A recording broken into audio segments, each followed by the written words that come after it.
Ditonton sampai selesai ya. Halo teman-teman, perkenalkan nama saya Melanie Pangaribuan, saya dari kelas 11 ME 3. Di sini saya akan menjelaskan sedikit materi tentang senam lantai dari pembelajaran PJOK. Simak penjelasannya ya. Pertama, kita masuk ke pengertian dari senam lantai. Senam lantai adalah salah satu cabang olahraga yang dilakukan itu di atas matras dengan fokus pada gerakan akrobatik seperti melompat, berguling, dan juga berputar. Nah, olahraga ini bukan hanya melatih kekuatan dan kelincahan fisik, tapi juga keseimbangan, koordinasi, dan juga kepercayaan diri. Berbicara tentang sejarah dari senam lantai ini, jadi senam lantai ini sudah ada sejak zaman kuno di berbagai peradaban seperti Mesir, Yunani, dan juga India.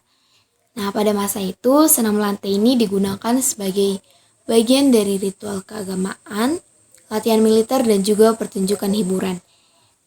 Senam lantai modern itu berkembang di Eropa pada abad ke-19 dan pada tahun 1881 diadakan kejuaraan umum senam lantai internasional di Berlin, Jerman. Sejak kejuaraan itu dilaksanakan, senam lantai ini menjadi salah satu cabang olahraga yang dipertandingkan dalam olimpiade dan berbagai kompetisi internasional lainnya. Nah, selanjutnya adalah jenis-jenis dari senam lantai. Yang pertama itu adalah senam lantai putra.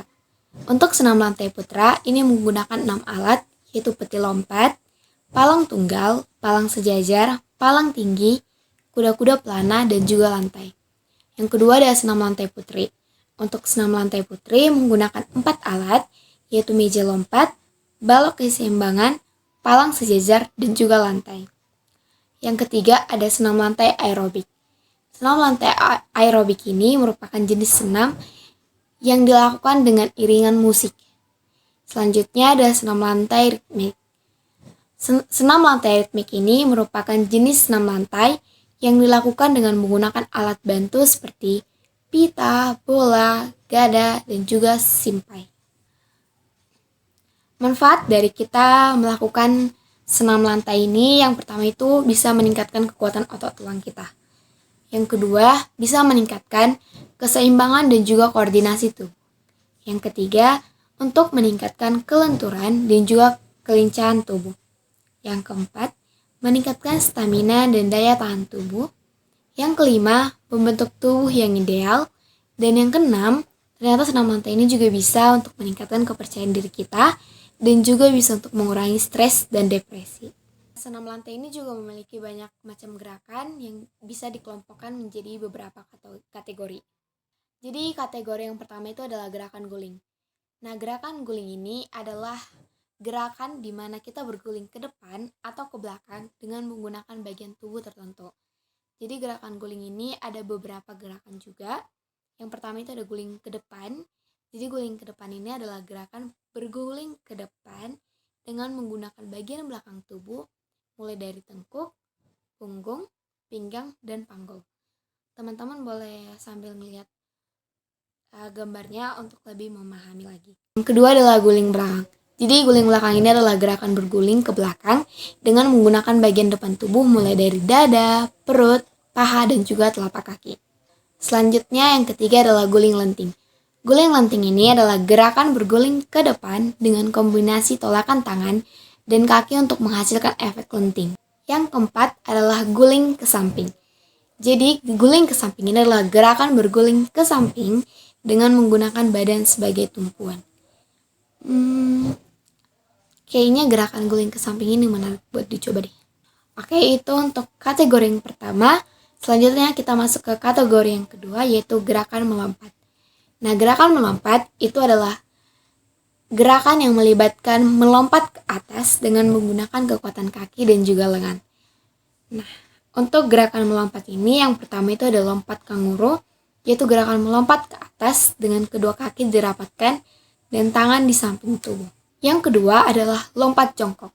Lompat jongkok ini adalah gerakan melompat ke atas dengan kedua kaki dilipat dan telapak kaki bertumpu di matras.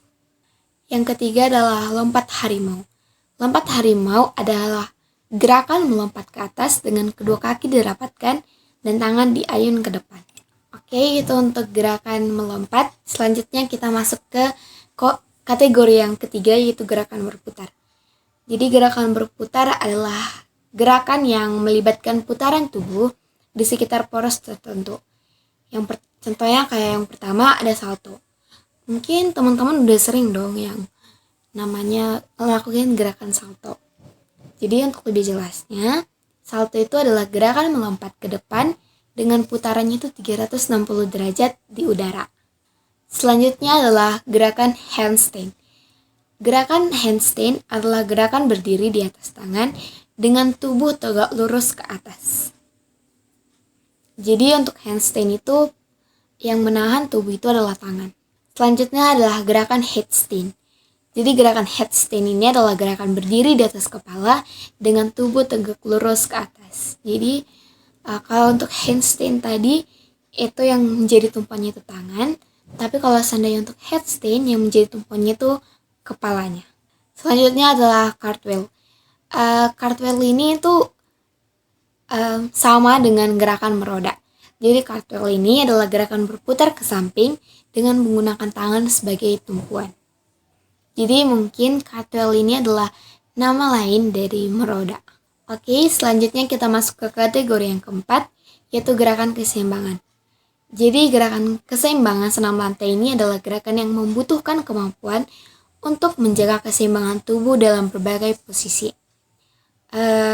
Untuk gerakannya yang pertama ada sikap lilin atau shoulder stand, yaitu gerakan berdiri di atas bahu dengan kedua kaki lurus ke atas. Mungkin dari dulu gerakan yang paling dominan atau yang paling sering dilakukan dalam senam lantai itu adalah gerakan sikap lilin ini. Dan pastinya teman-teman sering dengar. Selanjutnya gerakan yang kedua adalah gerakan kayang. Gerakan kayang adalah gerakan berdiri di atas kedua tangan dan telapak kaki dengan tubuh melengkung ke atas. Gerakan yang ketiga adalah plank, yaitu gerakan menahan tubuh dengan posisi lengan lurus dan kaki lurus, seolah-olah kita membentuk garis lurus dari kepala hingga tumit. Yang keempat ada bird dog.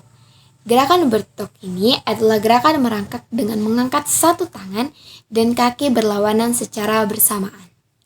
Oke, selanjutnya kita ke yang nomor 5, gerakan kelima, yaitu tree pose. Tree pose adalah gerakan berdiri dengan salah satu kaki di atas paha kaki yang lain. Jadi bentuknya tuh seperti pohon. Seperti ini. Jadi di sini aku akan men-sharing tips bagaimana melakukan senam lantai yang baik dan benar. Yang pertama, sebelum kita mau mulai senam, yang pertama kali kita harus lakukan adalah melakukan pemanasan. Jadi, apapun kegiatan olahraga yang kita lakukan harus diawali dengan senam. Ini untuk mencegah kita mengalami cedera saat sedang melakukan olahraga ataupun senam. Yang kedua, gunakan pakaian yang nyaman dan tidak ketat, sehingga saat melakukan senam kita bisa lebih leluasa. Yang ketiga, kita menggunakan matras yang tebal dan empuk. Jadi saat terjatuh itu badan tidak akan merasakan sakit. Yang keempat adalah lakukan gerakan dengan perlahan dan terkontrol. Dan yang kelima, kita harus mendengarkan instruksi dengan seksama untuk mempermudah kita dalam melakukan gerakannya. Karena kalau seandainya kita nggak ngedengerin instrukturnya dan mungkin kita melakukan gerakan yang salah, itu bisa menyebabkan cedera. Dan yang keenam adalah berhentilah jika merasa sakit. Jadi mungkin gerakan-gerakan tadi itu agak susah. Jadi kalau seandainya teman-teman udah ngerasain sakit waktu ngelakuin gerakannya itu, lebih baik teman-teman berhenti. Oke. Jangan lupa untuk gunain tips ini. Jadi kesimpulan dari materi kita tentang senam lantai ini, yaitu senam lantai adalah jenis olahraga yang bermanfaat bagi kesehatan tubuh. Kayak yang udah kita jelasin tadi, itu senam lantai ini bisa untuk kebugaran, kelincahan.